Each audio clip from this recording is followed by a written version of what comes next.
What is up, you guys? It is your boy Brent Biggest here. In today's video, we are talking about picks 20 through 32 in the NFL draft. And there's going to be a lot that is going to be covered here because, well, again, it's the most picks I've put in the NFL draft, so there's going to be a lot to be covered. But anyway, before we get into today's video, like and subscribe. We are on the road to getting to 550 subscribers. And we're trying to get 1,000 by the end of the year. Anyway, enough said. Let's get into the video. So we start off with the 20th overall pick in the 2025 NFL Draft. We have Gerard Barron, corner out of Texas. This is a interesting pick because yes, Broncos should have probably gotten a focused wide receiver with this pick, but come on. I don't know how the heck he's still available at 20. If I'm the Broncos fan, I wouldn't blame this pick. Yeah, they need running back. Yes, they need wide receiver. But honestly, I could say corner is probably not the biggest need, but it is a need. Because, yeah, you have Patrick Surtain, but I literally can't think of any other corner who's on the Denver Broncos right now. So that's a bit of an issue. So, honestly, this is a great pick. A grade. Perfect. 21, the Pittsburgh Steelers go get Derek Hardman, defensive tackle out of Oregon. And this was coming to be a little bit of a shock because honestly, I was expecting them to go get Shedeur Sanders or potentially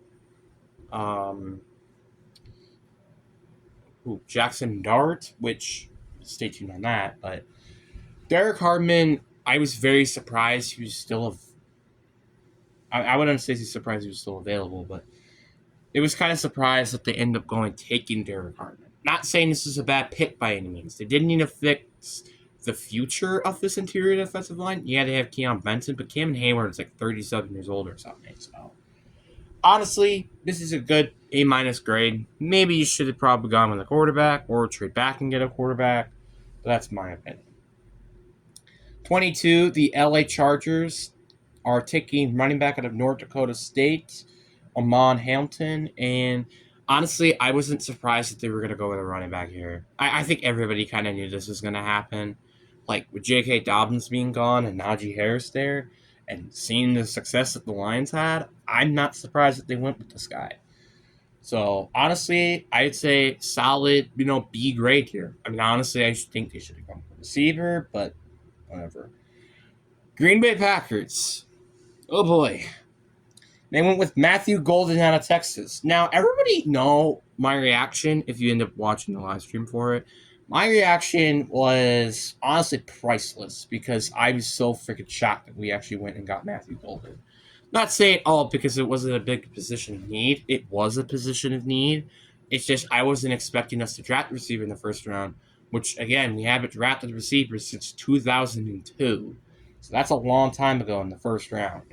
So overall, though, I'd say this is a solid A+ move for the Packers because you needed a receiver, and this guy could potentially be the number one receiver on this roster.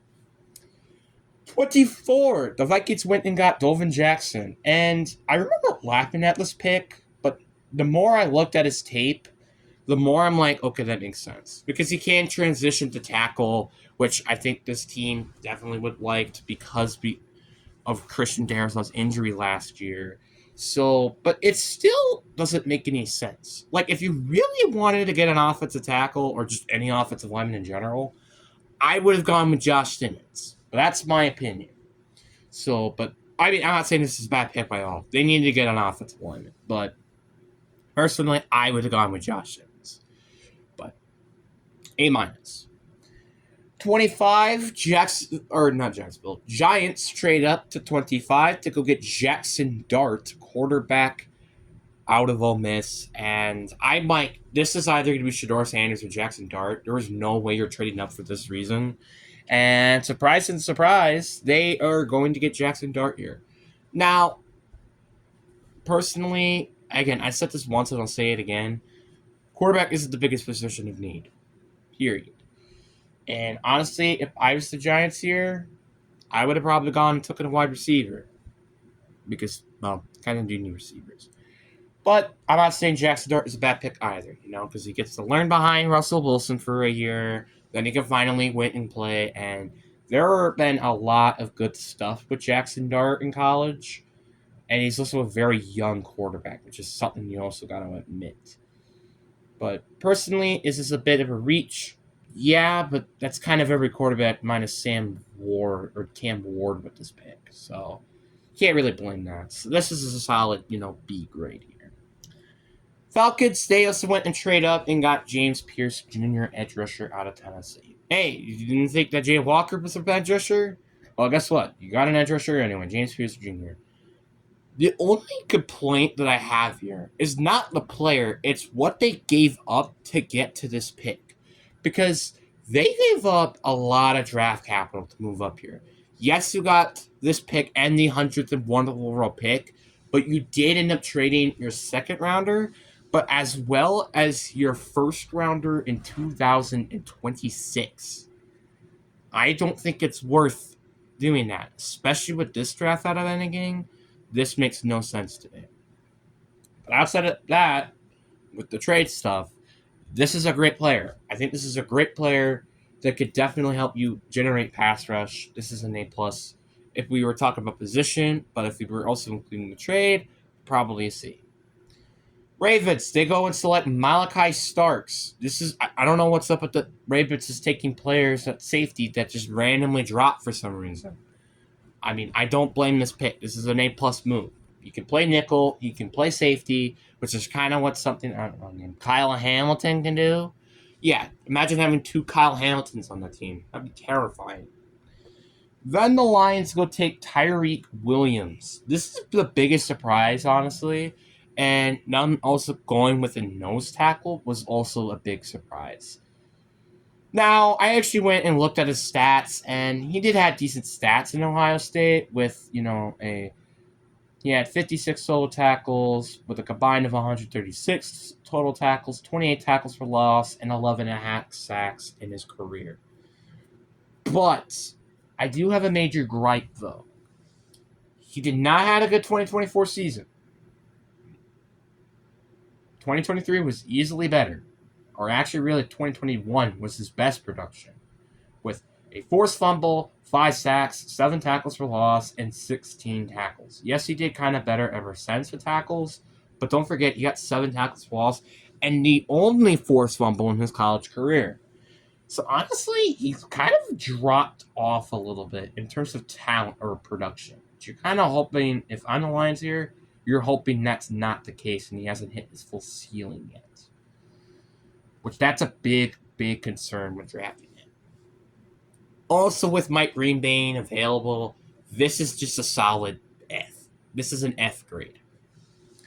Commanders, they go take Josh Connery Jr., offensive tackle out of Oregon. This is not a bad pick at all. Personally, I would have gone with Josh Simmons if I went with tackle. But outside of that, this is a good pick. B. Now the Bills, this is going to be another B grade here. We got Maxwell Harrison, corner out of Kentucky. Again, same thing, B. Because, yes, this is a good player, but there was a position of need, but there were a better player available at that position. So that's why it's a B. Eagles get an A+. We're getting Jahad Campbell, linebacker out of Alabama. I mean, do I have to say anything here? You're literally getting the best linebacker in this class because Jalen Walker's more of an edge. And, that front seven is freaking terrifying now. You made the front seven, which was already pretty dangerous, even more scared with Jahad Campbell. Then the Chiefs get another A+ grade with the final draft pick in the first round with Josh Simmons, offensive tackle out of Kansas City. This makes perfect sense. I mean, again, your biggest problem was protecting Patrick Mahomes in the Super Bowl. Kind of reminds me of one Super Bowl back in this decade as well. I wonder what team that would have been. But honestly, this just makes perfect sense. Josh Simmons, great player. Anyways, guys, I really hope you guys enjoyed this video. Peace.